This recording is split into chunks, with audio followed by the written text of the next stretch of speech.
Hi everybody, it's Miss Smith and I am back from spring break and I am ready to start a new chapter book. So I thought that we could read Chocolate Fever. It's one of my favorite stories from when I was in third grade. It's written by Robert Kimmel Smith, no relation. I don't have any brothers. And my dad's name is not Roger Kimmel, it's Papa Bear, also known as David. I'm going to read the first couple of chapters and then I will be reading a couple chapters a day, Monday through Friday. You can find me on YouTube. So let's start Chocolate Fever. Let's see, I always like to look to see what kind of artwork that they have, and I think this is so cute. Obviously, this boy is thinking about every kind of chocolate ever made, and he has dedicated his book. It says, for Heidi and Roger and all the other chocolate lovers in the world, especially Alex and Nate. I wonder who those people are. I always wonder when people dedicate a book to someone, I always wonder, is it their family? Are those his kids?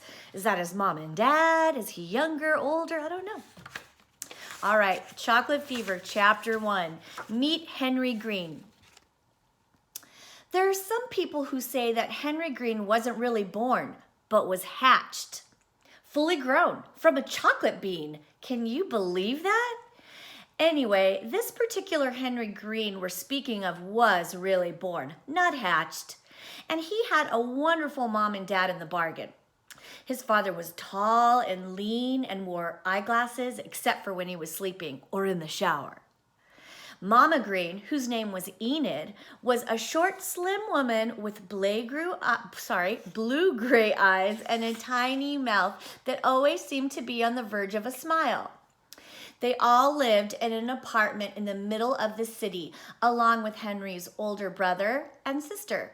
Mark Green, his brother, was 10 and tall and very good to Henry, except when they would argue, which was often, and then he would hit Henry on the head with anything that was handy. Ouch. Which sometimes was hard. But mostly Mark was fun to be with and only got angry when Henry called him Marco Polo. Mark didn't like that, and who could blame him? Nobody wants to be called names. Henry's sister was very, very old, almost 14.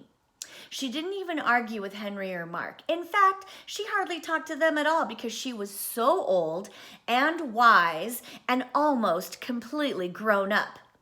Her name was Elizabeth. The other morning, which was a school day at the end of the week called Friday, Henry, Mark, and Elizabeth were at the table in the dining room having breakfast. Mark was eating fried eggs. Elizabeth was quietly chewing on her usual breakfast of buttery toast with milk. And Henry was midway through his usual breakfast too. Chocolate cake, a bowl of Cocoa Krispy cereal, and milk with chocolate syrup in the milk to make it more chocolatey, washed down by a big glass of, guess what? Chocolate milk and 5 or 6 chocolate cookies. Sometimes, when it was left over from the night before, Henry would have chocolate pudding too. And on Sunday mornings, he usually had chocolate ice cream. So here's a little picture. You guys can just take a little look at that. They're eating breakfast, and he's actually thinking about all the things that chocolatey that he'd actually like to have. Chocolate sprinkled on eggs, chocolate sprinkled on spaghetti, chocolate sprinkled on cantaloupe and honeydew melon, chocolate sprinkled on mashed potatoes. Let's see. The truth was that Henry was in love with chocolate, and chocolate seemed to love him right back. It didn't make him fat. He was a little on the thin side, in fact. It didn't hurt his teeth. He'd never had a cavity in his life.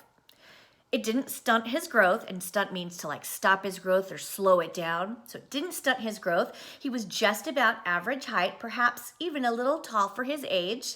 It didn't harm his skin, which had always been clear and fair. But most of all, it never gave him a bellyache. And so his parents, perhaps being not as wise as they were kind, let Henry have as much chocolate as he liked. Can you imagine a boy having a chocolate bar sandwich as an after-school snack? Well, Henry did. just about every day. And when he ate mashed potatoes, just a few drops of chocolate syrup swished through seemed to make them taste a lot better. Chocolate sprinkles, sprinkled on top of plain buttered noodles, were tasty too. Not to mention a light dusting of cocoa powder on things like canned peaches, pears, and applesauce.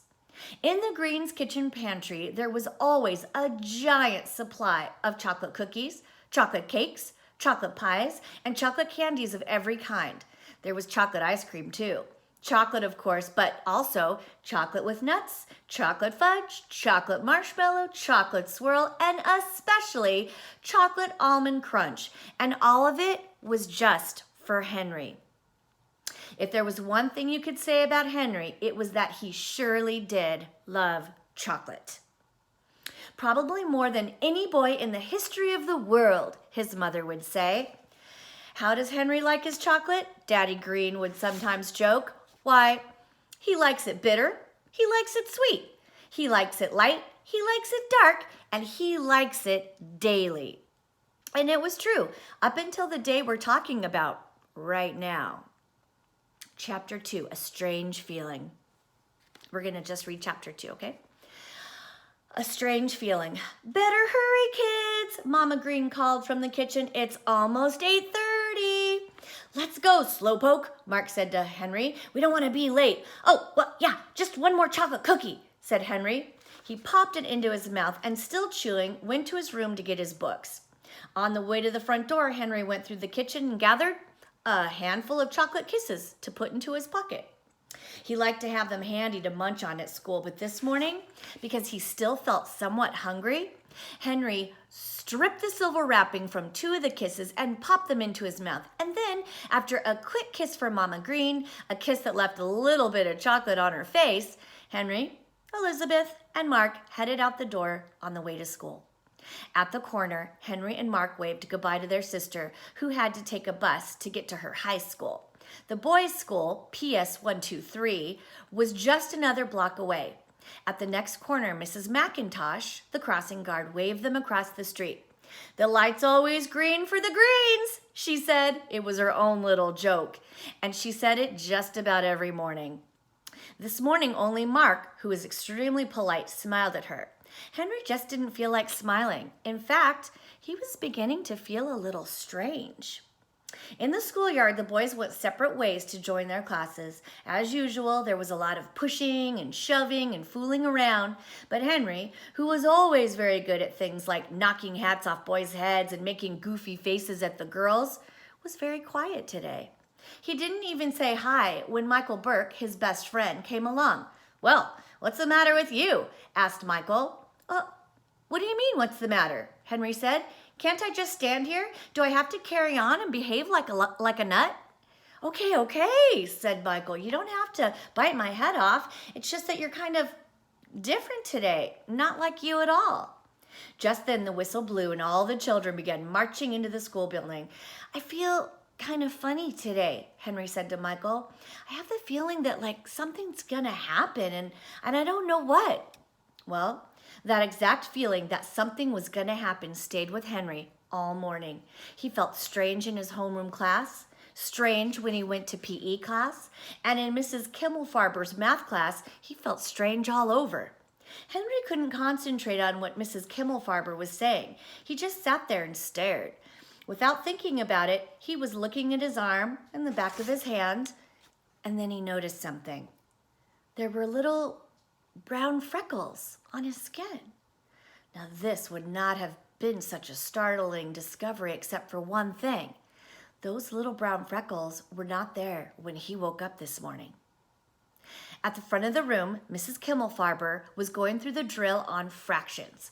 She was saying, "And if I take 6 1/2 and subtract 1 1/4, what will I have left?"